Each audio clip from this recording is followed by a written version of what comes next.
கர்த்தருக்குள் பிரியமானவர்களே, July 11 Elon G. White அம்மையார் அவர்களுடைய மாரநாதா புத்தகம், பக்கம் 383. இன்றைய தியானத்திற்காக தெரிந்து கொள்ளப்பட்ட தலைப்பானது அசைக்கப்படும் அந்த நேரம். வசனம் மத்தேயு 24வது அதிகாரம் 12வது வசனம். அக்கிரமம் மிகுதியாவதினால் அநேகருடைய அன்பு தனித்து போம். தேவனுடைய மக்கள் அவர்களுடைய நெற்றிகளிலே முத்திரையிடப்படுகின்றனர். இது காணப்படத்தக்கதான முத்திரையோ அல்லது அடையாளமோ அல்ல. அவர்கள் அசைக்கப்படாதபடிக்கு ஆவிக்குரிய பிரகாரமாகவும் அறிவுபூர்வமாகவும் சத்தியத்திலே உறுதிப்பட நிலைப்படுத்தப்படுவதாகும். தேவனுடைய மக்கள் முத்திரையிடப்பட்டு அந்த மாபெரும் அசைக்கப்படுதலிற்கு ஆயத்தமாக்கப்பட்ட பின்பு அக்காரியம் நடைபெறும். உண்மையிலேயே அது ஆரம்பமாகிவிட்டது. என்ன வரப்போகிறது என்பதை அறிந்து கொள்வதற்காக, நமக்கு எச்சரிப்பு கொடுப்பதற்காக தேவன் கொடுக்கும் நியாய தீர்ப்புகள் இவ்வுலகில் வந்திருக்கின்றன. மாபெரும் கலக்கமும் குழப்பமும் நிறைந்த நாட்கள் வேகமாக வந்து கொண்டிருக்கின்றன. தூதனுடைய உடைகளை அணிந்தவனாக சாத்தான் வந்து ஏமாற்றுவான். கூடுமானால் தெரிந்து கொள்ளப்பட்டவர்களையும் கூட வஞ்சித்து போடுவான். அநேக கர்த்தாக்களும் அநேக ஆண்டவன்மார்களும் இருப்பார்கள். அனைத்து வகையான கொள்கைகளையும் காற்று அடித்து கொண்டு வரும். மிருகத்தின் முத்திரையை நாம் ஏற்றுக்கொள்ள வேண்டும் என்று வற்புறுத்தப்படுவோம்.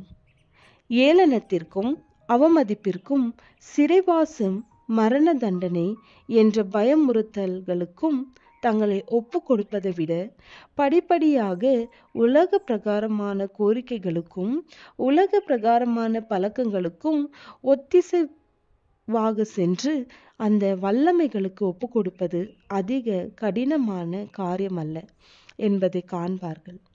இது தேவனுடைய கட்டளைகளுக்கும் மனிதனுடைய கட்டளைகளுக்கும் இடையே உள்ள போராட்டமாகும்.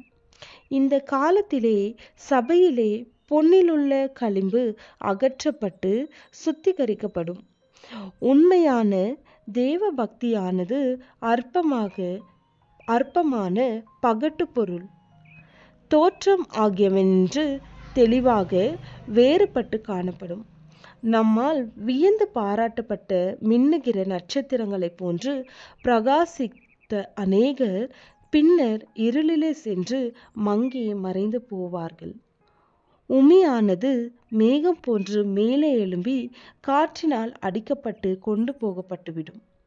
வளமான கோதுமை களங்களிலும் கூட உமி பறக்கடிக்கப்பட்டு போய்விடும்.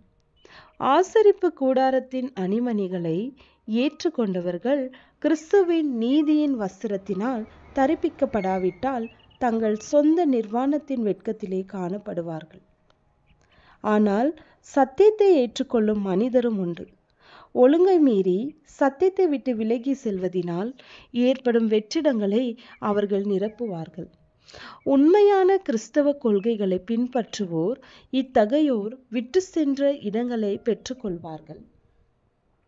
அவர்கள் விசுவாசமுள்ள நம்பிக்கைக்குரிய குடும்பங்களாக இருந்து தேவனுடைய வார்த்தையை அதன் உண்மையான தோற்றத்திலும் எளிமையிலும் எடுத்து கூறுவார்கள். உண்மையான உத்தமமான மக்களினின்று பற்றுறுதியற்றவர்கள் பிரிக்கப்படத்தக்க விதத்தில் ஆண்டவர் கிரியை செய்வார். அணிவரிசைகள் குறைவுபடுவதில்லை. ஒழுங்குமீறி மருள விழுந்து போனவர்களால் ஏற்பட்ட வெற்றிடங்களை உறுதியான உண்மையான மக்கள் நிரப்பிவிடுவார்கள். ஜெபம். ஆண்டவரே, உம்முடைய வேலையை உண்மையும் உத்தமமாய் செய்ய எங்களுக்கு அனுக்கிரகம் செய்யும். ஆமேன்.